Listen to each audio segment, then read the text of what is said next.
Okay, here I am making another video. My eyebrows are plucked, so if they look pink, that's why. Also, if you can see my lip hair, no, you can't! Anyways. Okay, I'm watching this show called Love Between the Lines. It's a Chinese drama. Everybody and their mother on my Instagram has been talking about it, so I was like, fine, I'll try it. I'll give it a go. And I have a couple editors that I follow that just post a lot of edits of shows. And there's one specific one. She's been posting about this show a lot too. So I usually feel like I can trust the editors as well if it's a good show or not. And so far I like it. I mean, I'm only on episode 4 or 5, I think. I think there's 28 episodes, which is kind of long, but also at the same time, I was previously going to watch a 40 episode Chinese drama, which I did drop. I did drop that one. We'll talk about that in a minute. But anyways, this new show is basically about this girl that meets this guy. He's, oh gosh, how do I explain this? Okay, there's this game that she plays that this kind of starts the whole plot off. It is a virtual reality murder mystery game. But you physically go to this building, you get the outfits, and there's a script, and you have a character. It's and you have a mission that you're supposed to complete. Okay, so she keeps interacting with one of the actors that's in this show, and he keeps winning. Every time she thinks she gets one over him, and she thinks she can win the game, he somehow twists it around, and he ends up winning. So she kind of doesn't like this guy, this actor. Again, is an actor, but he's also not there all the time. He's not a regular actor. He's a special guest. So she just keeps trying to get in this game and beat him essentially. And she's like, I don't like this guy. Well, obviously he's a real person.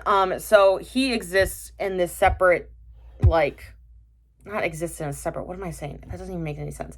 He's a real person is what I'm trying to say. Whatever. Very doesn't want anyone to know who he is. He does not interact with the players. Whatever. And so he knows who she is, right? He knows she's a player. And he ends up he needs to rent, and see, we don't really actually know, sorry, my leg's really itchy. We don't know why he wants to rent out a place for 3 months. That's actually kind of a part that they haven't really explained yet. Presumably because he's in this part of China. I think they're in Shanghai. He's in Shanghai for 3 months, so he just needs to rent out a place. I don't know. They haven't really given a lot of context to why, but either way. So he, where was I going with that? Okay, so he needs to rent out this place. She has this house. It's a very small house that has an attic room, and she was going to rent that out. Well, his friend goes and speaks for him, but acts like he's the one that wants to rent it out. So the guy that she interacts with, face-to-face, person-to-person, is the friend. Okay, that's an important note. But it's the actor guy that wants to rent it out. So he ends up renting out the whole place, and she goes and lives temporarily somewhere else because he was going to give her a bunch of money, and she was like, I'm broke, I need money. So she goes and lives somewhere else, which is also kind of crazy that she gets essentially kicked out of her house with consent. Anyways, so he rents out the whole place. He keeps trying to avoid contact with her multiple times because he's I don't want her to know that I'm the guy from the game, because they had a couple different interactions very briefly where she was at first it wasn't clear that she recognized him and knew that he was the actor from the game, but then I put it together later in the plot that I was oh, she did know it was him, because at first her reaction almost made it seem like she didn't know it was him, and I was girl, that he looks the exact same, there's no way you can't tell. She did, and then at some point she even I think it says to herself at some point, she's well, he's acting like he doesn't know me or something, or he doesn't recognize me. Because she had played the game, the murder mystery game, a couple of times, so he would know who she was at that point. So anyways, he doesn't want her to know it's him renting her place. And eventually, obviously, plot wise, she figures it out and they interact. And now they've finally interacted together, both acknowledge that they know who each other is and whatever. So now they know each other. It's in episode 4 or 5. But basically the plot is that they fall in love. I don't know how much more they play in the murder mystery game, but I know they do, and they actually have a kiss scene in the game where when they're playing the game, he kisses her or whatever, because they fall in love for real life. But so far they're barely have actually interacted in the real world. They've interacted plenty in the game, but not necessarily in the real world. And I think it's a really interesting concept. I think it's kind of fun that they meet in this virtual game kind of thing, but then end up meeting in real life and falling in love. And they're both really hot. So that's my computer, sorry. My phone's propped up on my computer. That's always really exciting when the two leads are really attractive. I find them both very attractive. So I'm yeah, visual feast, love it. Oh, you know what I should talk about? Guys, I started the Pitt. Oh my gosh. Oh my gosh. Oh, actually, before I talk about that, though, I gotta talk about the Chinese drama that I dropped, because I did feel a little ashamed. So I got to episode 22 of a 40-episode show. And I'm so annoyed, too, because I was, like, really hyping this show up. Like, I was like, oh my gosh, you guys, this show is so good. It's so funny. It's so crazy. It was. But then they kind of just ruined it, and the female lead was, like, super mad at the male lead for multiple episodes, which, I mean, I get it. Like, I get why she was so upset, but I think that the show was weird and that, and I said this before, I thought it was kind of strange and I wasn't really sure how it was going to go, but the fact that the female lead she didn't really acknowledge that she was in a book or like a script. She didn't like acknowledge that she was like not in a real world. It was weird. And then he like comes back in the real world. It's weird. I think the show tried to do some kind of vibe of like, maybe everything is fake, and maybe everywhere we are is not even a real place, and like maybe, and I'm like, girl, what are we talking about? So I skipped through the last few episodes because I was like, I just kind of want to see what happens. I'm gonna be honest, I'm not upset that I skipped through it, because basically at the point that I ended the episode on, it just kind of went downhill from there, and it took them so many episodes to like work through their issues, and I'm like, I am not here for this.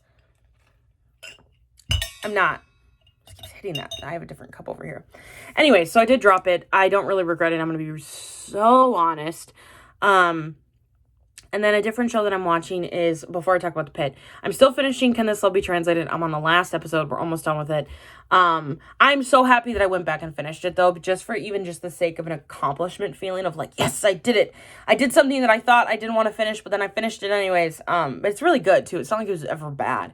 And honestly, in a weird way, sometimes, and this sounds weird, sometimes when I know the spoiler of a show, it can almost help me finish it. Because in this case, I knew what happened. I knew what episode they got together. I knew, and it actually kind of helped me enjoy the show more. Because I think if I had been watching it without that knowledge, I would have been so much more frustrated by their lack of communication. Which, by the way, can this love be translated? Can this communication be translated? Holy cow. They have some of the worst communication I've ever seen in a show. They are both terrible at communication. Like, the amount of issues that they had that could have been solved by sitting down and having an honest conversation would have saved both characters about 7 months of heartache. And that's the one thing I really don't like about this show. And I know that's part of it is like, sorry, my nose is running. I know that's like part of it is that they don't have good communication, and can their love be translated? Because clearly they have issues with that. But holy cow, I'm watching this show, I'm like, they're both low-key pretty toxic. Like, I like both of the characters, but I'm like, they're not very good people. Like, they both have so many issues they need to work through, and they honestly probably shouldn't even really be dating. That's a crazy thing. When you start a show and they get to when the couple's together and you're like, low-key, don't even know if this will last, and also don't even know if this is a healthy relationship, because you guys have so many issues. But I love it. I'm still watching it, of course. What else am I watching? I know I have like one other K-drama I'm watching right now. Because I'm not gonna lie, I dropped quite a few shows. Excuse me, because they have not, the last couple K-dramas that I had started had just not been very good, so I was just like not having it. What the heck am I watching? I know I'm watching a K-drama. I'm watching Can This Love Be Translated? The Chinese drama. I'm watching The Pitt. We're gonna talk about that. Okay, I can't remember. Maybe I'll remember in a second. I feel like there's like one more thing I'm watching, but I cannot think of it. Anyways, oh my gosh, The Pitt. Y'all, this show took me so long to start, but it is so good. And there's no actual reason that I didn't start it when it first came out. It just was not on my radar of like shows. And I had seen people talk about it, but I just didn't really like have any knowledge of it. And again, there wasn't any reason why I didn't watch it. I just didn't. But I'm so glad I started it. And I'm glad I started it right when the second season is out, because otherwise I would have had to wait. It's so good. Okay. Here are my thoughts. Now, I'm spoilering it because obviously I'm just going to talk to the episode that I'm up to. I'm almost done with season 1. I'm on like 13, I think. Like 2 episodes left. Dr. Robby, he get it. I want him. Okay. First we're going to talk about the characters that I like. Then I'll talk about the characters I'm not a huge fan of, but I'm low-key coming to decide if some of the characters I didn't like at first. Okay, so Dr. Robby, love him. Horrible communication. Needs to figure out his emotional distress. Let's talk about that. Holy cow. Work through your trauma, babe. Love you. You need to go to therapy. Dr. Collins, my queen. I love her. Oh, what a woman. She's great. And also her and Robby. Can we talk about that? Sorry, I'm going to Google the cast because I'll be so honest. I remember a lot of their names, but some of them have skipped me, and I feel really bad. Okay, so yes, we love Dr. Collins. Slay Queen, my mom. That's my mom, for real. Love her. Also, her scene when she miscarries. Oh, I felt so bad for her. My gosh, Dana? My queen, my other mom. I love her character. Oh, she's so slay. That part when she was yelling at those two moms in the waiting room, I was like, go off. When she gets punched in the face, wild. And the thing is, I knew that happened. Like, I knew a lot of, like, the major plot points of the show because, like, I had seen clips here and there. So I knew stuff. So I knew she gets punched. I didn't realize it was a freaking stupid patient who was being awful the whole time. And it's like, it's so hard watching this show because I'm like, there are moments where I'm like, I get it when patients are upset. Like, I get it when they're like, I've been waiting 6 hours and all these things. And I'm like, okay, but like, you're not dying. Anyways, so that's an interesting part of the show that I do like. Obsessed with the way that they make each episode an hour of the day. I think that's genius. I love that. Who else do I like? Okay, I do like Dr. Langdon. Sue me. I know he's a little problematic. I know he's got some issues he's got to work through, but I do like him. He's a jerk, but I kind of like him. I can't lie. Love how him and Mel have a very cute relationship. I love Melissa. I love Mel. Of course I do. She's adorable and cute, and she's such a good doctor, and she's so cutie. Dr. Mohan, my queen, gorgeous and beautiful, smart. We love her. Of course I look. Of course I like Dr. McKay as well. Oh my gosh. Also my queen. Also my mom. Also the part when she destroys her ankle bracelet. I was like, go off, queen. Let's see. I'm literally looking at the cast so I like remember who to talk about. Okay, let's go over here a little. Okay, now here I'm gonna say this first. I was having a hard time with her character. I'm coming around to her character a little bit more. Trinity Santos. Now she, at first, I couldn't stand her. I was like, she is so annoying. She's mean. I don't like her vibe. Not a fan. I'm coming around to her a little bit more because I'm like, she probably gets so much hate, the actress in general, which, by the way, the actress is doing a great job. So not too hard on her because she's great.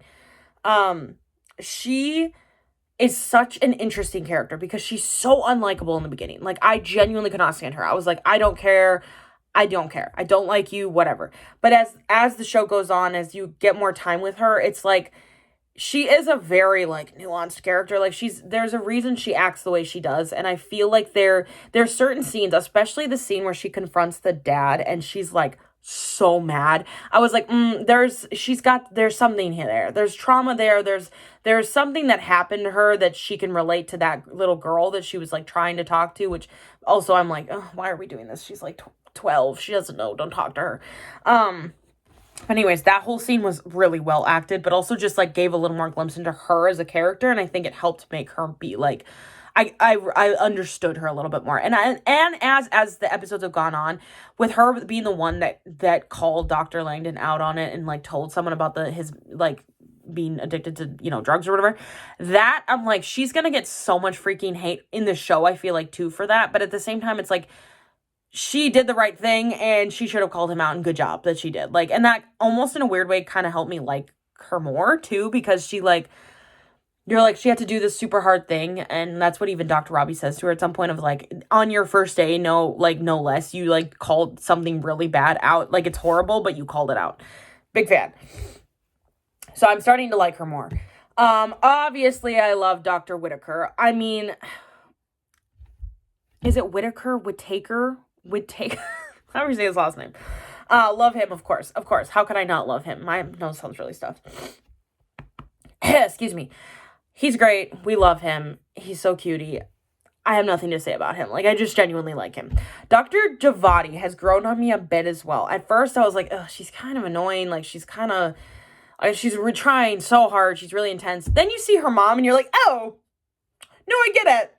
No, queen, go off. I get it. Also, all of her scenes with Mateo are the most painfully awkward second embarrassment. I literally couldn't watch the scene. I literally took my headphones off and read the subtitles because I was like, I cannot watch this. Like, she is a bumbling mess, and I love her for it because, listen, if I was talking to Mateo, I'd feel the same way. Mateo, oh, my king, love him. And I feel like her character being so, like, feeling so much pressure from her mom. I'm like, yeah, girl, I get it. Like, I get why you're, like, a little, like, a bit of a, especially in the beginning when she kept being like, I deserve to be here. It was like, girl, chill. And then you see her mom and you're like, nepotism. She's afraid of nepotism. I get it.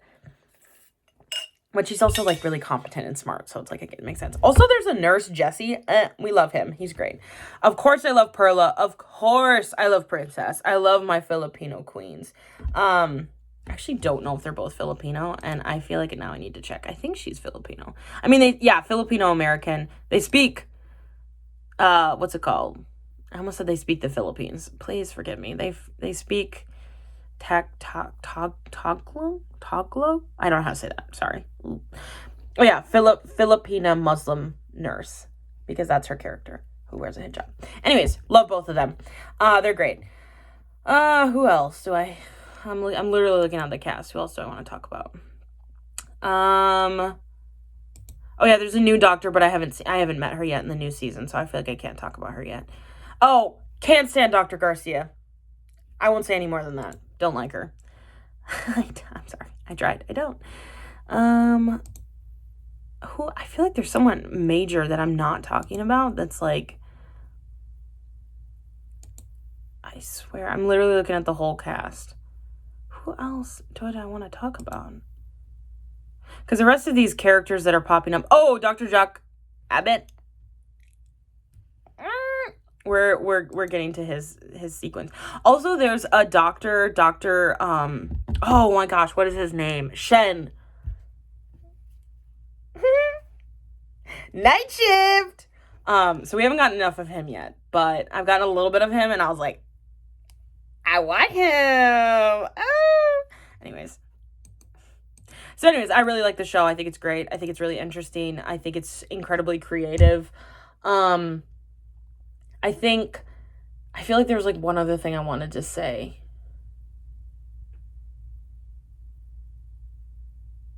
Whatever. I don't think so. But that's all I got. Okay, that's it. Okay, bye.